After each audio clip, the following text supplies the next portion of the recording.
সাভারে গ্যাস নাই, তবুও গুনতে হচ্ছে বিল। চরম ভোগান্তিতে হাজারো পরিবার।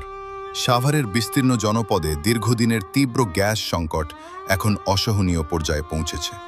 দিনের অধিকাংশ সময় চুলায় আগুন জ্বলে না, অথচ মাসের শেষে বৈধ গ্রাহকদের ধরিয়ে দেওয়া হচ্ছে পূর্ণাঙ্গ বিলের কাগজ। রান্নার গ্যাস না থাকায় চরম সংকটের মুখে পড়েছে কয়েক হাজার পরিবার। জীবনযাত্রা স্থবির, বিকল্পের খোঁজে মানুষ। ভোরের আলো ফুটতেই সাভারের গৃহিণীদের লড়াই শুরু হয়। গ্যাস আসবে কি আসবে না, এই অনিশ্চয়তায়। স্থানীয়দের অভিযোগ, অধিকাংশ এলাকায় রাত 12টার পর থেকে ভোর 5টা পর্যন্ত যৎসামান্য গ্যাসের দেখা মিললেও সকাল থেকেই সরবরাহ বন্ধ হয়ে যায়। আবার কোনো এলাকায় প্রায় 2 মাস যাবৎ কখনোই গ্যাস আসে না। আবার কোথাও কোথাও 4 ঘন্টার জন্য গ্যাস থাকে না। গ্যাসেও চলছে বৈষম্য। ভুক্তভোগীরা জানান, কর্মজীবী মানুষ অফিসে যাওয়ার আগে নাশতা বা দুপুরের খাবার রান্না রান্নাঘরের করতে পাশে পারছেন না। ভাত দেখা যাচ্ছে, ভাতটা কিভাবে পড়ছে? মায়ের গাড়িতে গিয়ে আমি তো আমার কিছু পারি না, তো মায়ের গাড়িতে গেছি, উল্টে পড়ে গেছে। রান্না করতেছেন কি বাইরে?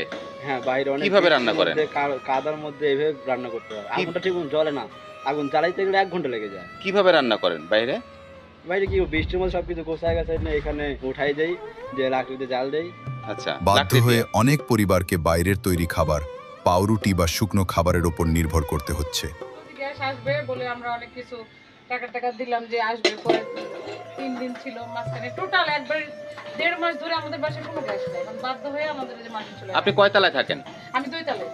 আচ্ছা, এখন এই 2 মাস যাবত রান্না করতেছেন এই কাঠের চুলায়? হ্যাঁ, কাঠের চুলায়। পরে লাস্টে সিলিন্ডার নিছি, কারণ সিলিন্ডারও বিল দেওয়া দিতে হইতেছে আমাদের। প্লাস হলো আপনার ওই যে তিতাস গেলে তো আমার বিল দিতেই হয়েছে। তিতাস গ্যাসেরও বিল দিচ্ছেন প্রতি মাসে? হ্যাঁ, কি চাচ্ছেন এখন? চাইতেছে আমাদের গ্যাস আসুক, আমরা ভালোভাবে একটু রান্না করি। আমি এটা জব করি, এখান থেকে আসে যে কষ্ট করে রান্না করা। জব করে এসে জব করে আসে, যে মাত্র আসলাম job বৃষ্টি থেকে। ভিজে ভিজে করা। খুবই কষ্ট আসলে, এগুলো আমাদের আসলে দেখার লোক নাই। সবার নজরে পড়লে যদি আমাদের একটু সুবিধা হইতো, যদি সবাই বলতেন। এই আর কি, মাত্র অফিস থেকে আসলাম, এসে ওয়ানে পড়ে ওদের পরীক্ষা চলতেছে। গার্লস স্কুলে পড়ে, সাগর গার্লস স্কুলে।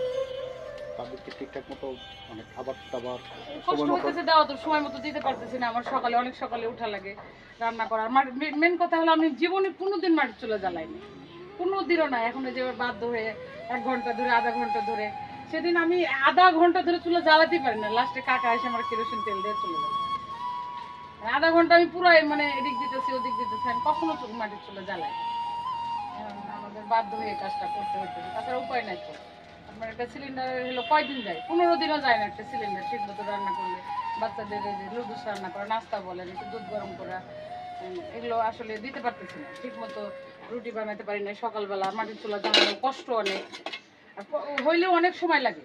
একটা ডাল, একটা ভাত রান্না করতে প্রায় আমার 2 ঘন্টা লেগে যায়। একটু সময়ও ব্যাপার স্যাপার থাকে। আসলে আমাদের একটু গ্যাসটা যদি দিত আর উন্নতি হতো। লাকড়ির চুলা জীবনে রান্ধি নাই, রান্নার যে লাকড়ির চুলা জ্বালা পারি না। গ্যাসের টাকা বাড়িওয়ালা গ্যাসের বিল ছাড়ে না। বাড়িওয়ালা করে গ্যাসের বিল তো নিব সরকার, বাড়িওয়ালা না। গরিব মানুষ আমরা নিজের ইচ্ছা চালায় খাই, বাড়ির মানুষ চাকরি করে, তাহলে যদি গ্যাস না থাকে তাহলে আমরা কেমনে করে তাড়াতাড়ি রান্না বাড়া করুম কিংবা তাড়াতাড়ি অফিস টফিসে যাইবো? এই মাটির চুলা আছে, মাটির চুলায় রাঁধতে এই বৃষ্টির জন্য চুলা জ্বালাতে পারি না, তারে চলে না। পরে এই যে সিলিন্ডার আনা হইছে, আর এই যে চুলা তো বাড়িওয়ালারা আমার কাছে গ্যাস ভাড়া নেয়, বাড়িওয়ালারা ভাড়া দেয়, চুলার তো সব ভাড়া দেয়। আবার এসে সিস্টেম করে দিল, এই হলো অবস্থা। এখন আমরা বৃষ্টিতে পানি একদম ঘরের মধ্যে পানি এসে যায়, তারপরে চুলা জল না, পাইপ তো গ্যাস লাইন তো গ্যাস কোনোদিন আসে না। 2 মাস ধরে 1 ফুটাও না, কোনো সময় না। কত কত বাসায় রাইতে আসে, কত সময় টাইমে আসে, কিন্তু আমার বাসায় একদম আসে না। আমাকে কত 30টা 32টা বাড়ি একদম নাই, এই হলো আমাকে সমস্যা। তারা স্থানীয় জনপ্রতিনিধি এবং সংশ্লিষ্ট কর্তৃপক্ষের চরম উদাসীনতাকে দায়ী করছেন। তাদের দাবি, এটি কোনো রাজনৈতিক ইস্যু নয়, বরং মৌলিক নাগরিক সেবা নিশ্চিত করার দাবি। দ্রুত কার্যকর ব্যবস্থা না নেওয়া হলে বৃহত্তর আন্দোলনের হুঁশিয়ারিও দিয়েছেন কেউ কেউ। কর্তৃপক্ষের ভাষ্য, সাভারের এই গ্যাস সংকট নিরসনে স্থায়ী কোনো উদ্যোগ বা পরিকল্পনার বিষয়ে Titas gas transmission and distribution company লিমিটেডের কোনো দায়িত্বশীল কর্মকর্তার বক্তব্য পাওয়া যায়নি। কর্তৃপক্ষের বক্তব্য পাওয়া গেলে তা গুরুত্ব সহকারে প্রকাশ করা হবে। ভুক্তভোগীরা এখন সংশ্লিষ্ট ঊর্ধ্বতন মহলের আশু হস্তক্ষেপ কামনা করছেন, যাতে অবিলম্বে গ্যাস সরবরাহ স্বাভাবিক হয় এবং অহেতুক ভোগান্তি থেকে মুক্তি মেলে।